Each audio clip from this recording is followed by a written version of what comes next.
ನಮಸ್ಕಾರ ಸ್ನೇಹಿತರೆ ಇವತ್ತಿನ KRS ನೀರಿನ ಮಟ್ಟ ಎಷ್ಟು ಅಡಿ ಇದೆ ಮತ್ತು ಇಂದು KRS ಡ್ಯಾಮ್ನಲ್ಲಿ ಎಷ್ಟು TMC ನೀರಿನ ಸಂಗ್ರಹವಿದೆ ಹಾಗೂ ಇವತ್ತಿನ KRS ಡ್ಯಾಮ್ನ ಇನ್ಫ್ಲೋ ಅಂದರೆ ಒಳಹರಿವು ಮತ್ತು ಔಟ್ಫ್ಲೋ ಅಂದರೆ ಹೊರಹರಿವಿನ ಬಗ್ಗೆ ಸಂಪೂರ್ಣವಾದ ಮಾಹಿತಿಯನ್ನು ಈ ವಿಡಿಯೋದಲ್ಲಿ ತಿಳಿಯೋಣ. ಅದಕ್ಕಿಂತ ಮುಂಚೆ ಈ ವಿಡಿಯೋಗೆ ಒಂದು ಲೈಕ್ ಮಾಡಿ. ಹಾಗೆ ತುಂಬ ಜನ ನಮ್ಮ ವಿಡಿಯೋಸ್ ನೋಡ್ತಿದ್ದೀರಾ, ಆದರೆ ನಮ್ಮ ಚಾನಲ್ ಸಬ್ಸ್ಕ್ರೈಬ್ ಆಗ್ತಾ ಇಲ್ಲ. ದಯವಿಟ್ಟು ನಮ್ಮ ಚಾನಲ್ ಸಬ್ಸ್ಕ್ರೈಬ್ ಆಗಿ ಹಾಗೆ ಪಕ್ಕದಲ್ಲಿರುವ ಬೆಲ್ ಐಕನ್ ಪ್ರೆಸ್ ಮಾಡಿ ಈ ವಿಡಿಯೋವನ್ನು ಶೇರ್ ಮಾಡಿ.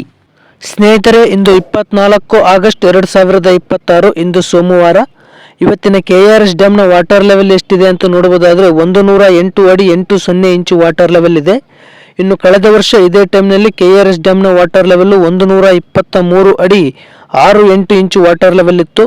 ಇನ್ನು KRS ಡ್ಯಾಮ್ನ ಗರಿಷ್ಠ ನೀರಿನ ಮಟ್ಟ ಇರೋದು 124 ಅಡಿ 80 ಇಂಚು. ಸೊ ಇನ್ನು ಇವತ್ತಿನ KRS ಡ್ಯಾಮ್ನಲ್ಲಿ ಎಷ್ಟು TMC ನೀರಿನ ಸಂಗ್ರಹವಿದೆ ಅಂತ ನೋಡಬಹುದಾದರೆ ಇಂದು 30.531 TMC ನೀರಿನ ಸಂಗ್ರಹವಿದೆ. ಇನ್ನು ಕಳೆದ ವರ್ಷ ಇದೇ ಟೈಮ್ನಲ್ಲಿ KRS ಡ್ಯಾಮ್ನಲ್ಲಿ 47.898 TMC ನೀರಿನ ಸಂಗ್ರಹವಿತ್ತು. ಇನ್ನು KRS ಡ್ಯಾಮ್ನ ಗರಿಷ್ಠ ನೀರು ಸಂಗ್ರಹ ಸಾಮರ್ಥ್ಯ ಇರೋದು 49.452 TMC. ಸೊ ಇನ್ನು ಇವತ್ತಿನ KRS ಡ್ಯಾಮ್ನ ಇನ್ಫ್ಲೋ ಅಂದರೆ ಒಳಹರಿವಿನ ವಿಚಾರಕ್ಕೆ ಬರೋದಾದರೆ ಇಂದು 1395 ಕ್ಯೂಸೆಕ್ ನೀರು ಒಳಹರಿವು ಆಗಿದೆ. ಇನ್ನು ಇವತ್ತಿನ KRS ಡ್ಯಾಮ್ನ ಔಟ್ಫ್ಲೋ ಅಂದರೆ ಹೊರಹರಿವಿನ ವಿಚಾರಕ್ಕೆ ಬರೋದಾದರೆ ಇಂದು 3734 ಕ್ಯೂಸೆಕ್ ನೀರು ಡ್ಯಾಮ್ನಿಂದ ಹೊರಬಿಡಲಾಗ್ತಾ ಇದೆ.